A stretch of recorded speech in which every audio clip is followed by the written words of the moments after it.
Sell Bitcoin for what? No, seriously, I need you to actually answer that question. Hey everyone, I'm Bram Kanstein and this is Bitcoin for Millennials. And in this episode, we're dismantling the idea that selling Bitcoin is a rational decision. Not with opinions, with math. Everyone asks, what is your exit strategy? But no one ever finishes the sentence. Take profits into what? Exit into what exactly? I've been sitting with this question for years now, and the more I sit with it, the more I realize it's not just a good question. It might be the most important question in all of investing and finance. If you're enjoying my content, it would mean a lot to me if you subscribe to the channel and like my video to support my journey. Thank you. All right, let's dive in. The world's entire balance sheet, every asset everywhere, stocks, bonds, real estate, gold, currencies, all of it is roughly 900 trillion. And Bitcoin's current market cap about 1.4 trillion. That's 0.15%.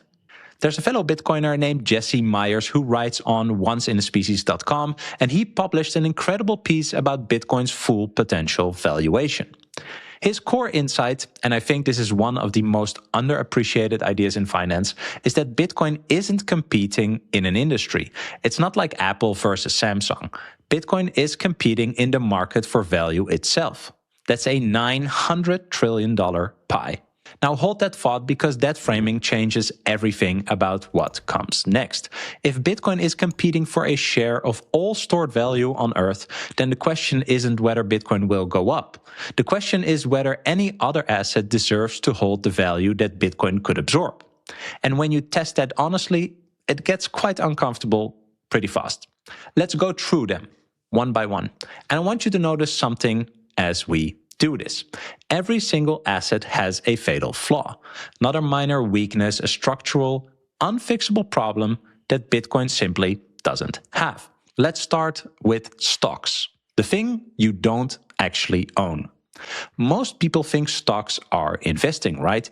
You sell your Bitcoin, buy some index funds, you calculate online when you'll be a millionaire, and you can buy maybe, some individual names, and you feel responsible. You feel like a grown-up because everyone is buying stocks. But here's something that's going to change how you see your brokerage firm forever. When you buy a stock, you do not actually own it. I know. Sounds insane, but it's true. There's this entity called CD& Co. Never heard of it? Neither have most people, and that's kind of the point. CD& Co. is part of the Depository Trust Company, or DTC, and they are the legal registered owner of essentially all publicly traded stocks in the US. You, the investor, or what's called the beneficial owner, which is a polite way of saying you own an IOU from your broker, who owns an IOU from the DTC, who actually holds the shares. I call this the ownership illusion. You look at your brokerage app, you see the numbers, you see the tickers, you feel like those are yours. But legally and technically, all investors own our IOUs. And right about now, you're probably thinking, okay, but that's just a technicality, right? In practice, it works fine. Well, let me tell you about GameStop. In January 2021, the short interest on GameStop reached 140% of the float. More shares were shorted than existed. That is not a bug, that's rehypothecation, where your broker takes the shares in your account and uses them as collateral for their own borrowing. And when retail traders figured that out, started working together and started winning together through this supply squeeze, Robinhood restricted purchases. Not the selling, just the buying. At 4 a.m. in the morning, the DTCC demanded billions in collateral, and overnight, regular people were locked out of the market while institutions could keep playing. The stock market is only open 18% of total hours in a year. Trading can be halted and your account can be restricted. The rules can change mid-game. So, sell Bitcoin, the thing you actually own through self-custody, verifiable on-chain, accessible 24/7, 365 for IOUs held by an entity most people have never heard of, in a market that operates less than 1/5 of the time and can shut you out whenever the powerful players feel threatened. That's the trade that you would make? Funny enough, stocks aren't even close to the weakest argument. The next one is the one people always throw at me, and it's actually the easiest to dismantle. Gold. the 5,000-year-old asset that got confiscated. Gold is the OG store value, right? 5,000 years, and humanity chose it for a reason. And I genuinely respect gold. It's scarce, it's durable, and it looks nice. But gold has a structural weakness that once you see it, you absolutely cannot unsee. And nobody talks about it. Confiscation. On April 5th, 1933, US President Roosevelt signed Executive Order 6102. It became illegal for Americans to own gold. You had to surrender it to the Federal Reserve at $20.67 an ounce. The penalty was $10,000, which is about $249,000 today, or 10 years in prison. Over 2,600 metric tons were seized, and then, after collecting everyone's gold, Roosevelt revalued it to $35 an ounce. Just like that. It devalued the dollar by 41% and robbed every citizen who'd been forced to sell at a lower price. And Americans could not legally own gold again until December 31, 1974. 41 years. So, this isn't some dusty footnote, this actually happened. Now let me ask you something, and I want you to really sit with this.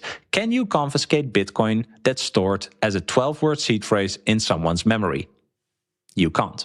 There's nothing to take. On paper, you could say it's illegal to hold Bitcoin, but you could never retrace where that Bitcoin is stored and who is actually holding it. Then there's what I call the paper gold problem. About 95% of gold is traded on the London bullion market and is unallocated. You don't own actual gold, you own a claim. The LBMA literally describes holders as unsecured creditors. On COMEX, the ratio of paper claims to physical gold has exceeded 100 to 1. You think you own gold, but you own a promise about gold. And gold supply isn't fixed. It dilutes at about 1.6% per year through mining. Higher prices incentivize more production. Bitcoin, no amount of money, no amount of energy, no amount of demand can produce more than 21 million Bitcoin. Bitcoin's stock-to-flow ratio is already about 120, roughly double that of gold, which is at 62. And after the 2028 halving, it'll be around 240. Oh, and also, if you try moving $500 million of gold from New York to Tokyo, let me know how many weeks you think that takes and what it costs. With Bitcoin, you can do it in 10 minutes with final settlement, verification, and without permission from anyone. Now, gold was the strongest competitor, and gold just lost on confiscation resistance, supply certainty, portability, divisibility, and verifiability. Everything after this gets worse. A lot worse. Let's check out real estate. The thing you're renting from the government. This is the one that really gets people. It's the dream, right? Buy a house, build equity, and it becomes your biggest asset. But I need to challenge something fundamental here, and you might not like hearing it. Do you actually own your house? Because the reality is you pay property taxes every year. And what happens if you stop paying? The government comes and takes it. What they can do is sell certificates on properties with unpaid taxes to investors, allowing the municipality to recover revenue tax. Ownership is conditional on perpetual payments to the state. I call this the property tax test. If you stop paying, do you keep the asset? If the answer is no, and you don't own it, you're renting it. And maybe you're thinking, okay, but at least no one can just take my house, right? Wrong. There's something called eminent domain. In 2005, the Supreme Court ruled in Kelo versus the City of London that the government can seize private homes and hand the land to a private developer for economic development. Justice O'Connor's dissent basically said nothing stops the state from replacing any home with a shopping mall. And you know what happened? The developer that got the home never got financing, and the land sat empty for years. They destroyed people's homes for nothing. Real estate is also wildly illiquid. It could take months to sell, 6 to 10% in transaction fees, and government permission to modify anything that you would want to change. It can be moved, and it costs between 2 to 5% a year just in maintenance and taxes. You know what kind of property you can carry in your mind across any border on Earth? That's Bitcoin. A refugee fleeing persecution can memorize 12 words and carry their entire life savings invisibly. No documents, no banks, and no permission. This has never been possible before in human history. When it comes to holding Bitcoin securely, peace of mind starts with architecture. On-Ramp's multi-institution custody model distributes control access across 3 independent regulated key holders in a 2 of 3 multi-sig quorum.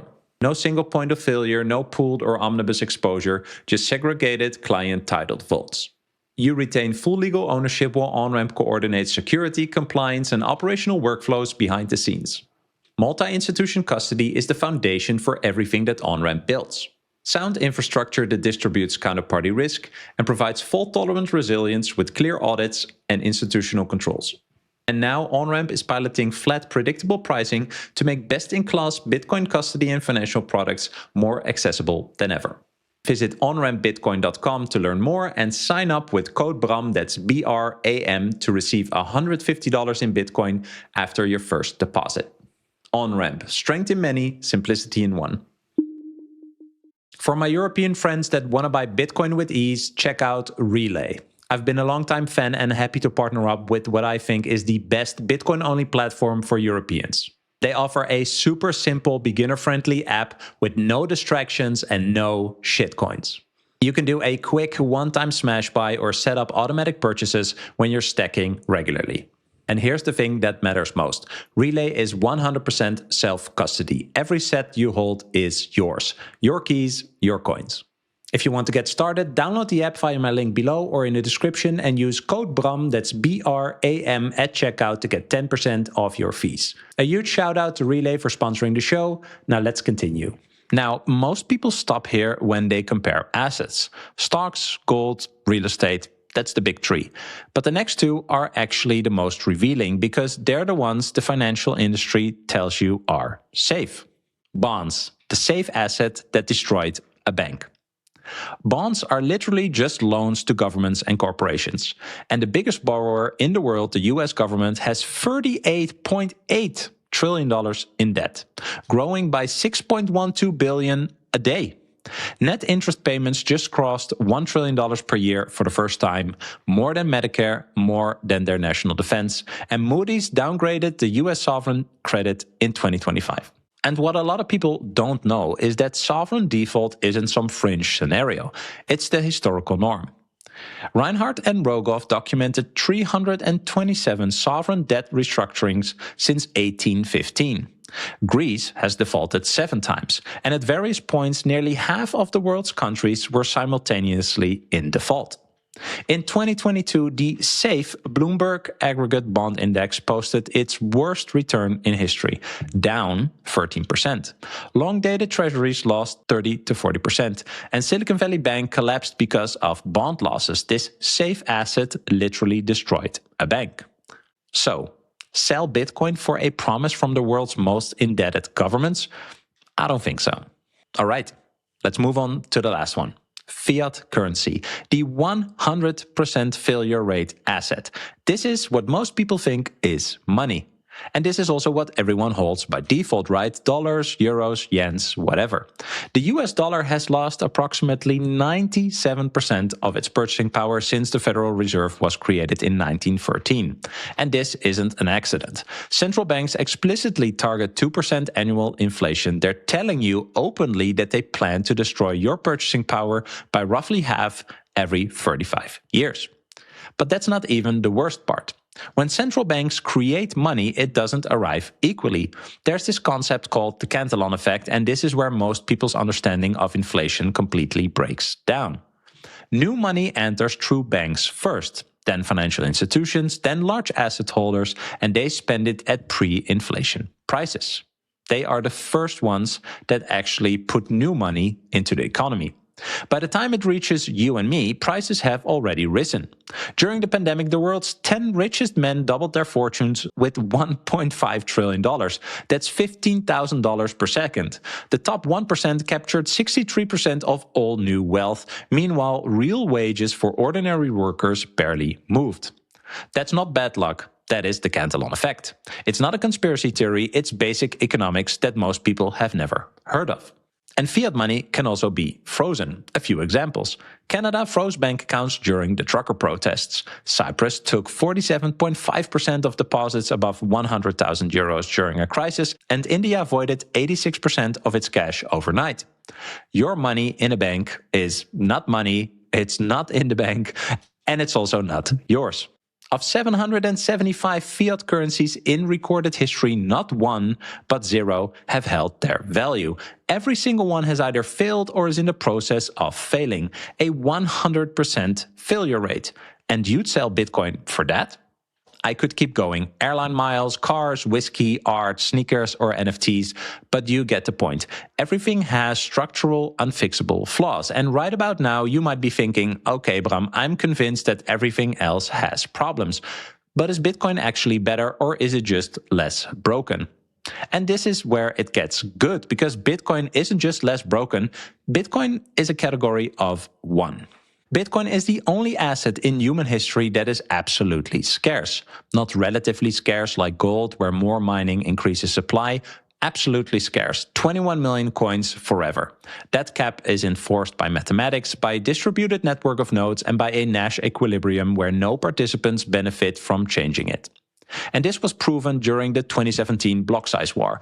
95% of miners signaled for a protocol change, and the nodes run by individual users all over the world said no.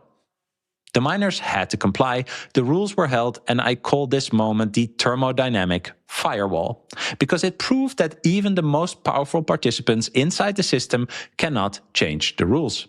That's never happened with any other monetary system ever. Bitcoin is the only asset that you can truly own. Hold your own keys, and no government, no corporation, no bank, no army can seize, freeze, or dilute your holdings. That's sovereignty. Real sovereignty. Bitcoin is a global settlement network that never sleeps. It settled $6.9 trillion in Q4 of 2025, matching Visa and MasterCard combined. Any amount to anyone, anywhere in about 10 minutes. No permission, no intermediary, no off switch. When SWIFT banned Russia and the French minister called it the financial nuclear weapon, Bitcoin kept running, because Bitcoin cannot be sanctioned. And here's a detail that really gets me, and I call this the supply squeeze. Bitcoin's effective supply is actually shrinking. Every day, about 566 Bitcoin age into the dormant category, coins that haven't moved in over 10 years. Miners produce only 450 Bitcoin today. More coins go dormant than are created. Usable supply is contracting while demand expands. That's never happened with any other asset ever. Now let me go one level deeper, because this is the part most people miss, and I think it's the most important part. Every other asset on the list that we went through requires you to trust somebody. Stocks require trust in brokers, exchanges, regulators, and management teams.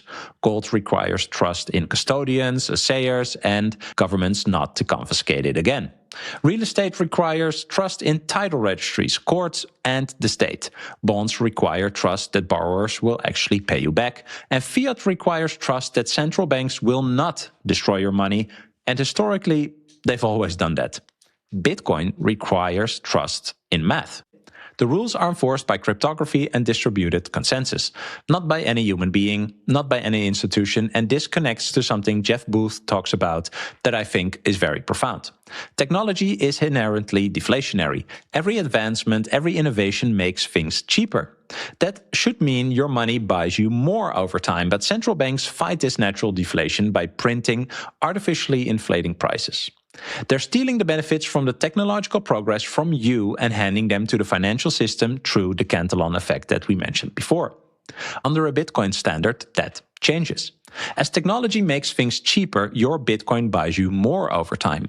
The abundance created by human innovation flows to everyone, not just those closest to the money printer. I personally really like to tie this back to older ways of thinking. There's a Taoist concept called Wu Wei, which is effortless action, working with the natural flow rather than against it. Bitcoin doesn't try to change the economy. It doesn't have committee meetings. It just follows its own rules. And the rules are aligned with how reality actually works. Scarcity is real, time has a cost, and energy has value. These things are true regardless of what any central banker says. And a lot of frameworks keep confirming it. The Lindy effect says every year Bitcoin survives makes it more likely to survive another year. 17 years and counting through bans, crashes, exchange failures, 85+% drawdowns, thousands of obituaries, and competition from a gazillion altcoins, it just keeps running. Gresham's law says bad money drives out good money. People spend depreciating money and save the appreciating money. That's literally the hodl mentality explained by a 500-year-old economic principle. It's not an ideology, it's just rational. And Metcalfe's law says the value of a network scales with the square of its users. Over 80% of Bitcoin's price variance is explained by adoption growth. Unlike any company where users and shareholders are separate, Bitcoin's users are also its owners. Every new participant adds value and is incentivized to bring others in. It's the most powerful flywheel in economics and finance. And nation-states are slowly figuring this out. The US established a strategic Bitcoin reserve in March 2025, El Salvador has been stacking since 2021, and Brazil just passed reserve legislation. Over 170 public companies hold Bitcoin on their balance sheet, and spot ETFs accumulated over 100 billion within 2 years. Bitcoin isn't fringe anymore, it's a global monetary shift happening in real time. Now let me close with this. Friedrich Hayek, one of the greatest economists who ever lived, said in a 1984 interview, "I don't believe we shall ever have good money again before we take the thing out of the hands of government. All we can do is by some sly roundabout way introduce something that they cannot stop." And here's a fun part. During that interview, Hayek was holding a copy of the Times newspaper, the exact same publication whose headline Satoshi embedded in Bitcoin's Genesis block. Chancellor on brink of second bailout for banks. I don't know if that's a coincidence or poetry, but I know this. Bitcoin is the answer Hayek was waiting for. Bitcoin is not a speculative trade. It is not a tech stock. It is not just an investment. It's an instrument for freedom. So the next time someone tells you to take profits, the next time someone asks you when you're going to sell, when you're going to get out, look them in the eye and ask the question that changes everything. Sell Bitcoin for what? Stay humble, stack sats, and study Bitcoin. I hope you enjoyed this episode. If you did, you can click here to find more just like it, and click here to find all Bitcoin for Millennials podcast episodes. Also, if you want to help me shine a light on the message of Bitcoin, please like this video and subscribe to stay connected. I hope to see you for our next episode. Bye.